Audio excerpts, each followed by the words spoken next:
স্বাগত ডিবিসি সংবাদে। আপনাদের সাথে আছি আমি কাঞ্চন গৌরী। এবার জানাবো খবরের বিস্তারিত। কিংস পার্টি বলে পরিচিত রাজনৈতিক দল গঠনের হিড়িক পড়েছে।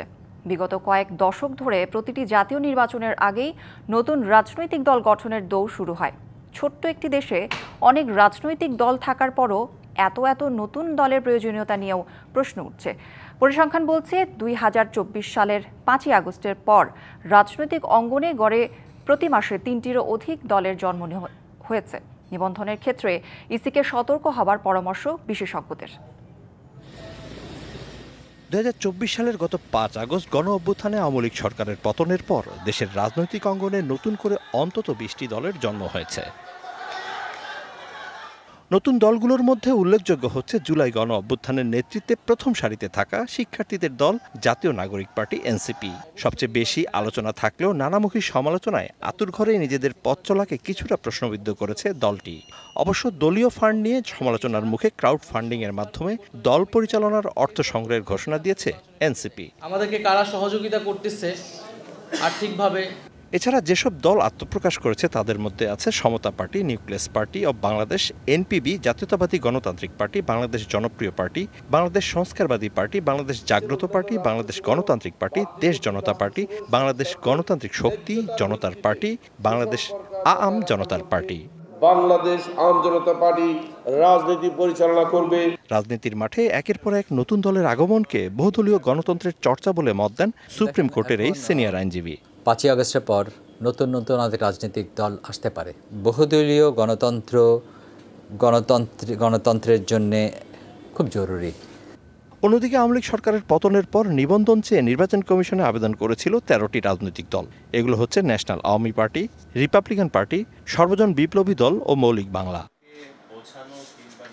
তবে সুস্থ রাজনীতির স্বার্থে নতুন দলের নিবন্ধনের ক্ষেত্রে ইসিকে সতর্ক হবার পরামর্শ দেন তিনি।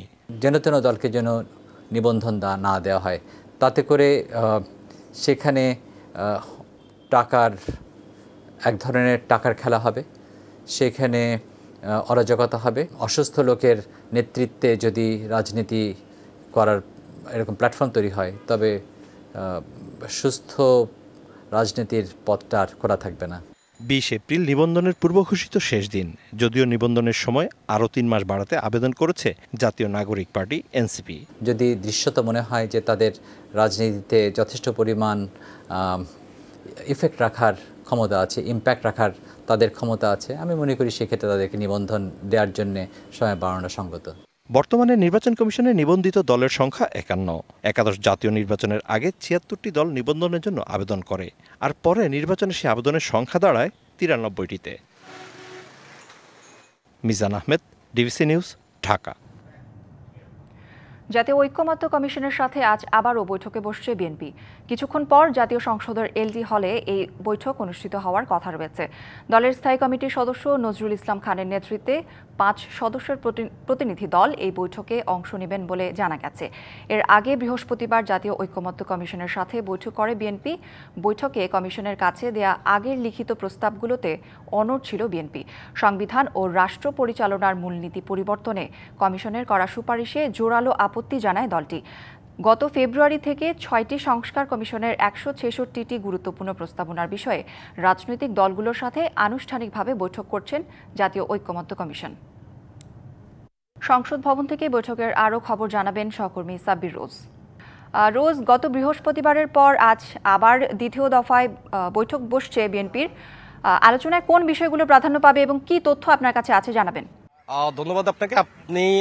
আমি আছি সংসদ ভবনের এলডি হলের সামনে। আজ বিএনপি দ্বিতীয়বারের মতো জাতীয় ঐক্যমত্য কমিশনের সাথে বৈঠকে বসবেন। আপনি জানেন সংস্কার প্রশ্নে 5 সংস্কার কমিশনের দেওয়া সুপারিশগুলো নিয়ে রাজনৈতিক দলগুলোর মতামত জানতে চায় জাতীয় ঐক্যমত্য কমিশন। সেই ধারাবাহিকতায় যে বিষয়গুলো নিয়ে রাজনৈতিক দলগুলোর আংশিক একমত বা ভিন্ন মত রয়েছে, সেই বিষয়গুলোকে প্রাধান্য দিয়েই আলোচনায় বসছে জাতীয় ঐক্যমত্য কমিশন, যার ভিত্তিতেই তৈরি করা হবে একটি জাতীয় সনদ। জাতীয় সনদের লক্ষ্যই যেটি বলেছেন অধ্যাপক আলী রিয়াজ, সেই লক্ষ্যটাই থাকবে গণতন্ত্র যেন হোঁচট না খায় এবং স্বৈরশাসন যেন পুনরাবৃত্তি না ঘটতে পারে সেই বিষয়গুলোকে প্রাধান্য দিয়েই আলোচনার মূল বিষয়গুলো রয়েছে। এখন বিএনপির বিষয়গুলো যেটি রয়েছে, আপনি জানেন গত বৃহস্পতিবার বিএনপির প্রথম ধাপের বৈঠক অনুষ্ঠিত হয়। সেই বৈঠকে বিএনপি সংস্কার প্রশ্নে ইতিবাচক সাড়া দিয়েছে, কিন্তু রাষ্ট্র পরিচালনার যে মূলনীতি রয়েছে সেই মূলনীতি পরিবর্তনে দ্বিমত রয়েছে বিএনপির। তার মধ্যে যদি আমি উল্লেখযোগ্যভাবে বলি, বহুত্ববাদ বা ধর্মনিরপেক্ষতার যে বিষয়টি রয়েছে সেই বিষয়ে দ্বিমত রয়েছে বিএনপির, এবং পঞ্চদশ সংশোধনীর বা আগের যে অবস্থা সেই অবস্থাতে ফিরে যেতে চায় বিএনপি। তো মূলত যে বিষয়গুলো থাকছে, যে রাষ্ট্রের সংস্কারে অন্তর্বর্তী সরকার যে পদক্ষেপগুলো নিতে চায় বা সুপারিশমালাগুলো দিয়েছে সংস্কার কমিশন, সেই বিষয়গুলোতে রাষ্ট্রের মূলনীতির সাথে সাংঘর্ষিক যে বিষয়গুলো রয়েছে বা সংশ্লিষ্ট যে বিষয়গুলো রয়েছে, যেমন সংবিধান সংস্কার এবং সংবিধান সংস্কারতে মূল সেখানে রয়েছে, সেই বিষয়গুলোর মধ্যে নানা দ্বিকক্ষবিষ্ট পার্লামেন্ট, প্রধানমন্ত্রীর সমতার ভারসাম্য রক্ষা থেকে শুরু করে নানা গুরুত্বপূর্ণ বিষয় আপনি জানেন রয়েছে। তো সেই বিষয়গুলোকে বিএনপি একমত জানালেও বিএনপির মূলনীতি পরিবর্তনের কিছু বিষয়ে তাদের দ্বিমত রয়েছে। সেই বিষয়গুলো নিয়ে আজকে বসার কথা রয়েছে আমরা যতটুকু জানি। তো ঠিক 11টায় বৈঠকটি শুরু হবে এবং আজকে বিএনপি স্থায়ী কমিটির সদস্য নজরুল ইসলাম খানের নেতৃত্বে সালাউদ্দিন আহমেদ সহ 5 সদস্যের প্রতিনিধি দল থাকবে এবং সেই বৈঠক পরবর্তী যে বিষয়গুলো আসবে বা সিদ্ধান্তগুলো হবে সেটি আপনাকে পরবর্তীতে জানাতে পারবো। ধন্যবাদ রোজ আপনাকে। আন্তর্জাতিক অপরাধ ট্রাইব্যুনালে শুনানির জন্য হাজির করা হবে আওয়ামী সরকারের সাবেক মন্ত্রী ও প্রতিমন্ত্রীদের। এ নিয়ে জানাতে সরাসরি যুক্ত হচ্ছেন সহকর্মী মিজান আহমেদ। মিজান, আজকে কোন কোন বিষয়ের উপর শুনানি হতে পারে এবং সে বিষয়ে আরও কি তথ্য আছে আপনার কাছে, বিস্তারিত জানাবেন। আজকে হচ্ছে এই জুলাই আগস্ট গণহত্যার দ্বিতীয় এবং তৃতীয় মামলার ধারাবাহিকতায় বিগত সরকারের মন্ত্রিপরিষদ সদস্য সহ যেই শীর্ষ ব্যক্তিরা রয়েছেন সেই শীর্ষ ব্যক্তিদের কিন্তু আজকে আন্তর্জাতিক অপরাধ ট্রাইব্যুনালে আনা হয়েছে। এবং কিছুক্ষণ আগেই আমরা দেখলাম যে সাবেক বিচারপতি শামসুদ্দিন চৌধুরী মানিক ঢুকলেন, মন্ত্রী শাহজাহান খান ঢুকলেন। আজকে মোট 19 জনকে কিন্তু আন্তর্জাতিক অপরাধ ট্রাইব্যুনালে জুলাই আগস্ট গণহত্যার যে বিচার, সেই বিচারের অপরাধে আজকে তাদের আন্তর্জাতিক অপরাধ ট্রাইব্যুনালে হাজির করা হয়েছে। এবং এই বিষয়ে একটি তথ্য আপনার মাধ্যমে দর্শকদের জানাতে চাই যে এখানে রাষ্ট্রপক্ষ থেকে যেটি বলা হয়েছে যে এই অভিযুক্তদের বিরুদ্ধে জুলাই আগস্ট গণহত্যার যেই সুপ্রিয়র কমান্ড রেসপন্সিবিলিটি অর্থাৎ ঊর্ধ্বতন কর্তৃপক্ষের যেই দায়, সেই দায় কিন্তু এই সবার বিরুদ্ধেই রয়েছে। এবং সেই ধারাবাহিকতা এখন কিন্তু আপনারা দেখছেন যে সাবেক আইসিটি প্রতিমন্ত্রী জুনায়েদ আহমেদ পলককে নিয়ে যাওয়া হচ্ছে এবং জুনায়েদ আহমেদ পলকের পাশাপাশি আমরা এখন দেখতে পাচ্ছি যে সাবেক পুলিশ কর্মকর্তা কাফি, শেখ সেলিমের ছেলে সোলাইমান সেলিম, তাকেও কিন্তু আমরা দেখলাম যে এখন নেওয়া হয়েছে। এবং এই ধারাবাহিকতায় বলতে চাই এক এক করে যে প্রথম কিন্তু যেই আসামি হিসেবে আন্তর্জাতিক অপরাধ ট্রাইব্যুনালের আজকের কাঠগড়ায় ঢুকেন তিনি হচ্ছেন যে সাবেক মন্ত্রী দীপু মনি, এবং এরপরই কিন্তু আরও যারা আসবেন আওয়ামী লীগ সরকারের সাবেক মন্ত্রী ফারুক খান, আব্দুর রাজ্জাক, শাহজাহান খান, কামাল আহমেদ মজুমদার, গোলাম দস্তগীর গাজী, আমির হোসেন আমু, কামরুল ইসলাম, সাবেক উপদেষ্টা তৌফিক ইলাহি চৌধুরী, ওয়ার্কার্স পার্টির সভাপতি রাশেদ খান মেনন, জাসদ সভাপতি হাসানুল হক ইনু, সাবেক বিচারপতি শামসুদ্দিন চৌধুরী মানিক এবং স্বরাষ্ট্র সচিব জাহাঙ্গীর আলম।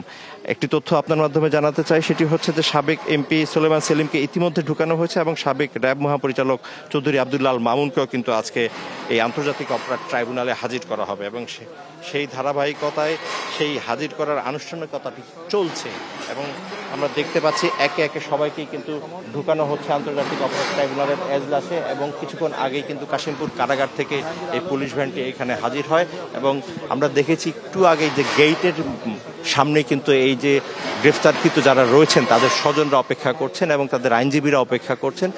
এই মামলাটি কিন্তু যদি আনুষ্ঠানিকতাভাবে বর্ণনা করতে হয় সেটা 27 অক্টোবর এই মামলাটির কিন্তু আসলে এই অভিযুক্তদের জুলাই আগস্ট গণহত্যার আসামি হিসেবে গ্রেফতারি পরোয়ানা জারির মধ্য দিয়ে শুরু হয় এবং সেই ধারাবাহিকতায় বেশ কয়েক দফা কিন্তু আন্তর্জাতিক অপরাধ ট্রাইব্যুনালের তদন্ত সংস্থাকে এই মামলার তদন্ত শেষের জন্য সময় দেওয়া হয় এবং আজকেও হয়তো এই তদন্তের অগ্রগতি সম্পর্কে আন্তর্জাতিক অপরাধ ট্রাইব্যুনালে আলোচনা করা হবে এবং সেই আলোচনায় তদন্তটি কোন পর্যায়ে রয়েছে তা হয়তো চিফ প্রসিকিউটর তুলে ধরবেন আদালতের কাছে। এবং ইতিমধ্যেই আমরা দেখেছি যে বিচারপতি গোলাম মুর্তুজা মজুমদারের নেতৃত্বে সবাই কিন্তু এসেছেন। আমরা দেখলাম যে চৌধুরী আব্দুল্লাহ মামুন সাবেক আইজিপি র্যাব যিনি এখন কিন্তু ঢুকছেন এবং একে একে আসামিদের নিয়ে আসা হচ্ছে এবং সেই আসামিদের নিয়ে আসার মধ্য দিয়েই কিন্তু এই বিচার শুরুর যে আনুষ্ঠানিকতা তার প্রারম্ভিক পর্যায়টি শুরু হয়ে যাচ্ছে।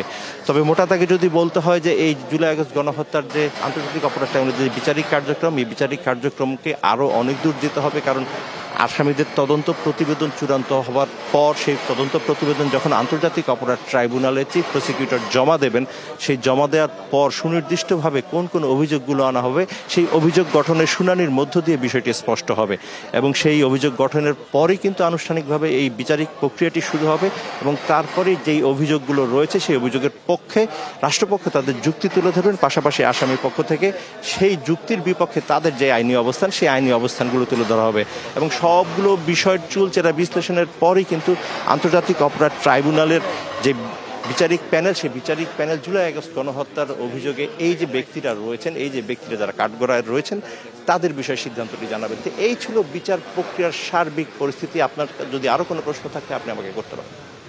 যে এখন পর্যন্ত কিন্তু সব আসামিকে আন্তর্জাতিক অপরাধ ট্রাইব্যুনালে হাজির করা হয়নি এবং সেই ধারাবাহিকতায় কিন্তু যে বাকি আসামিরা রয়েছে সেই বাকি আসামিরা কিন্তু আসছেন এবং পুলিশ কিন্তু প্রস্তুত হচ্ছেন তাদের নামিয়ে আন্তর্জাতিক অপরাধ ট্রাইব্যুনালের যেই বিচারিক আদালত সেই বিচারিক আদালতে প্রবেশ করিয়ে দেওয়ার জন্য। ইতিমধ্যে আমরা কিন্তু দেখেছি যে দীপু মনির পর শাহজাহান খান, আমরা দেখেছি জুনায়েদ আহমেদ পলক, আমরা দেখেছি শামসুদ্দিন চৌধুরী মানিক সহ যে হেভিওয়েট আসামিরা রয়েছেন জুলাই আগস্ট গণহত্যা মামলার, সেই তাদের কিন্তু ইতিমধ্যেই কিন্তু প্রবেশ করানো হয়েছে এবং আরও বেশ কিছু আসামি কিন্তু এখনো প্রবেশ করার অপেক্ষায় রয়েছেন। এই মামলায় আজকে কিন্তু 19 জন আসামি রয়েছেন এবং 19 জন আসামিকে কিন্তু আন্তর্জাতিক অপরাধ ট্রাইব্যুনালে জুলাই আগস্ট গণহত্যার মামলায় সুপ্রিয়র কমান্ড রেসপন্সিবিলিটির অভিযোগে কিন্তু আজকে আন্তর্জাতিক অপরাধ ট্রাইব্যুনালে নিয়ে আসা হয়েছে এবং সেই অভিযোগের বিষয় কিন্তু রাষ্ট্রপক্ষ থেকে আজকে এই মামলার যে অগ্রগতি সেই অগ্রগতি তুলে ধরা হবে। আপনারা দেখতেই পাচ্ছেন আরও একজন আসামিকে কিন্তু নিয়ে যাওয়া হচ্ছে এবং সেই ধারাবাহিকতায় পুলিশরাও কিন্তু কঠোর অবস্থানে রয়েছেন। একদম কঠোর অবস্থানের মধ্য দিয়ে কিন্তু তারা সবাইকে প্রবেশ করে দিয়ে যাচ্ছেন। শাহজাহান খান যদিও প্রবেশের সময় কিছু কথা বলার চেষ্টা করছিলেন গণমাধ্যম কর্মীদের উদ্দেশ্যে, কিন্তু সেই কথাগুলো পুলিশরা একটু বাধা দিয়ে তাকে প্রবেশ করিয়ে দিয়েছেন, কারণ আসার পথে হয়তো অনেক ধরনের সমস্যা থাকতে পারে, অনেক ধরনের বিড়ম্বনা হতে পারে এবং সেই বিষয়গুলো নিয়ে হয়তো তার বিরক্তিটা যেটা আমরা নামার সময় তার অভিভাবক ব্যক্তির মধ্যে দিয়ে দেখেছি। আর আপনার মাধ্যমে জানাতে চাই যে এই আন্তর্জাতিক অপরাধ ট্রাইব্যুনাল আজকে এই 19 জনকে হাজির করার বিষয়টিকে কেন্দ্র করে স্বজনরা কিন্তু অনেক ভোর থেকেই আন্তর্জাতিক অপরাধ ট্রাইব্যুনালের সদর দরজা অপেক্ষা করছিলেন এবং আমরা এসে দেখেছি তাদের কাছে, যদিও তারা গণমাধ্যমের সাথে কোনো প্রকার কথা বলার ভিতরে তাদের কোনো আগ্রহ ছিল না এবং তারা রাজি হননি এবং এর পাশাপাশি আমরা দেখেছি কঠোর নিরাপত্তা ব্যবস্থা নেওয়া হয়েছে, কারণ এই মামলাটি আন্তর্জাতিক অপরাধ ট্রাইব্যুনালের দ্বিতীয় গুরুত্বপূর্ণ মামলা। যে প্রথম মামলাটি, সেই প্রথম মামলাটি হচ্ছে শুধুমাত্র এককভাবে সাবেক প্রধানমন্ত্রী শেখ হাসিনার বিরুদ্ধে এবং পরবর্তীতে যে শেখ হাসিনার যেই মন্ত্রিপরিষদ সদস্য সহ ঊর্ধ্বতন কর্তৃপক্ষ যারা ছিলেন বিগত ফ্যাসিস্ট সরকারে তাদেরকেই কিন্তু এই মামলায় দ্বিতীয় মামলার আসামি করা হয়েছে এবং এই ধারাবাহিকতায় তৃতীয় মামলায় আইনশৃঙ্খলা বাহিনীর যে সদস্যরা রয়েছেন সেই তাদেরকেও কিন্তু এই জুলাই আগস্ট গণহত্যার মামলায় রয়েছেন এবং রাষ্ট্রপক্ষ থেকে বলা হয়েছে যে জুলাই আগস্টে যে পৈশাচিক গণহত্যা সংগঠিত হয়েছে সেই গণহত্যা সংগঠনের ক্ষেত্রে ঊর্ধ্বতন কর্তৃপক্ষ হিসেবে এরা দায়িত্ব পালন করেছেন এবং তাদের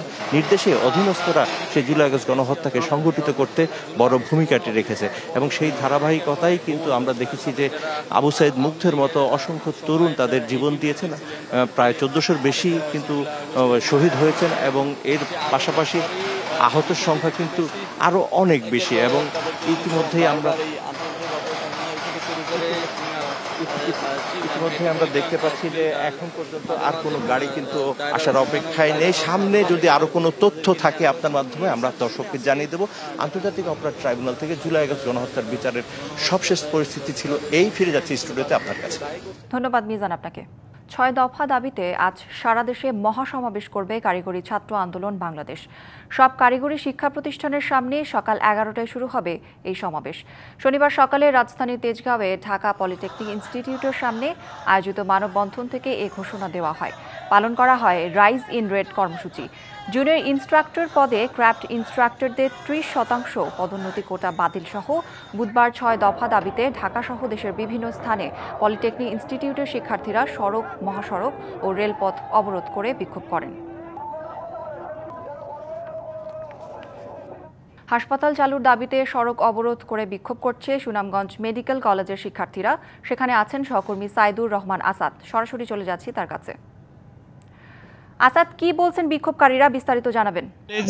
যে ওয়ার্ড ক্লাস, এই ওয়ার্ড ক্লাস চালু এবং যে হাসপাতাল চালুর দাবি সুনামগঞ্জ মেডিকেল কলেজের শিক্ষার্থীরা আন্দোলন করছিল এবং আজকে তারা সড়ক অবরোধ করেছে। সিলেট সুনামগঞ্জের যে আঞ্চলিক মহাসড়ক সেটি অবরোধ করেছে।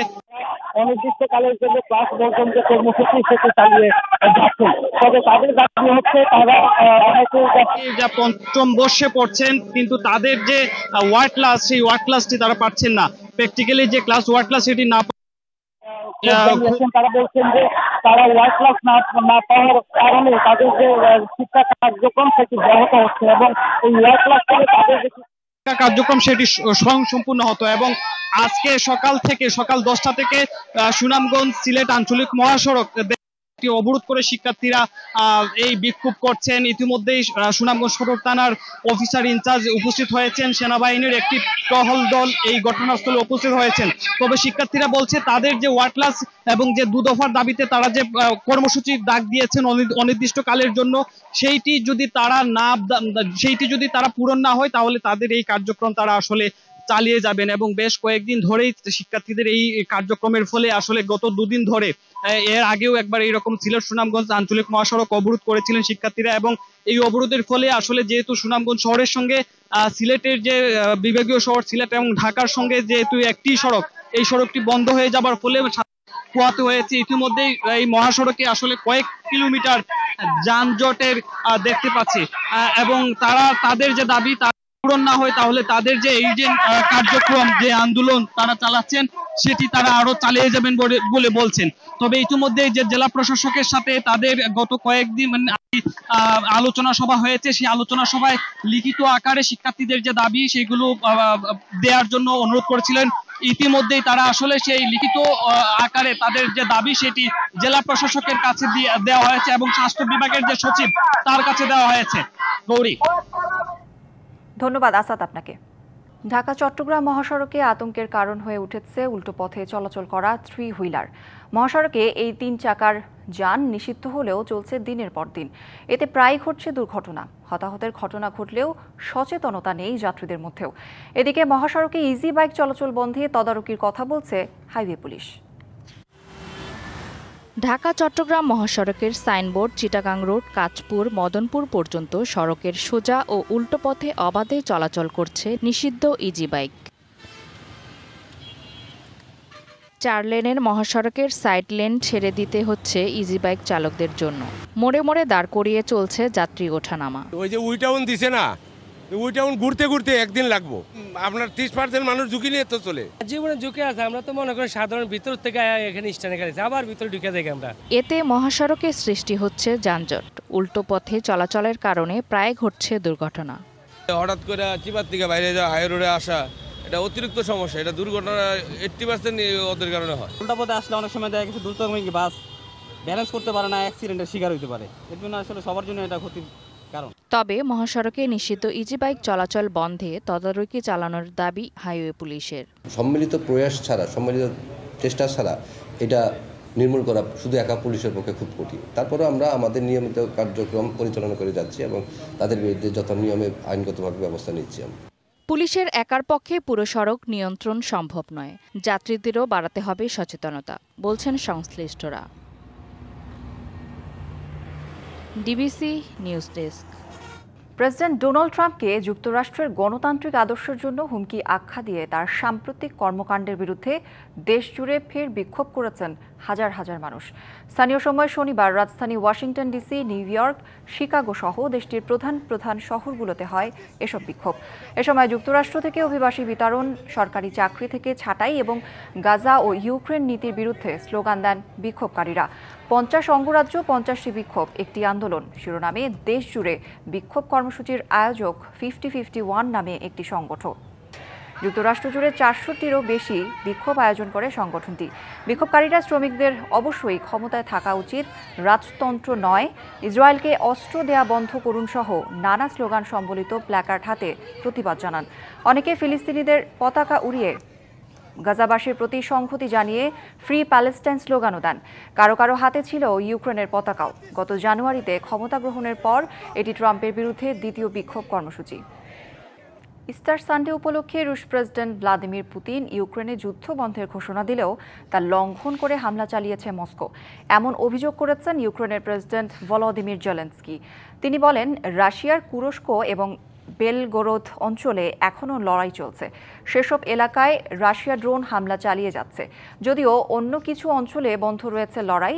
এর আগে খ্রিস্ট ধর্মাবলম্বীদের অন্যতম বড় উৎসব ইস্টার সানডে উপলক্ষে ইউক্রেনে 30 ঘন্টার জন্য যুদ্ধ বন্ধের ঘোষণা দেন রাশিয়ার প্রেসিডেন্ট ভ্লাদিমির পুতিন, যা কার্যকর থাকবে মস্কোর স্থানীয় সময় রবিবার মধ্যরাত পর্যন্ত। এ সময় রুশ বাহিনীকে সকল ধরনের সামরিক অভিযান বন্ধ রাখার নির্দেশ দেওয়া হয়েছে বলে জানায় দেশটির প্রতিরক্ষা মন্ত্রণালয়। এদিকে যুদ্ধবিরতির মেয়াদ বাড়াতে গিয়ে প্রস্তুত আছে বলেও জানান জেলেনস্কি। তবে রাশিয়া এখনও এ বিষয়ে কিছু জানায়নি। ডিবিসি সংবাদে এই ছিল এখনকার মতো। ডিবিসি নিউজের সংবাদগুলো পড়তে ভিজিট করুন dbcnews.tv আর ভিজিট করুন ডিবিসি ফেসবুক পেজ এবং ইউটিউব চ্যানেল। ডিবিসির সঙ্গেই থাকুন।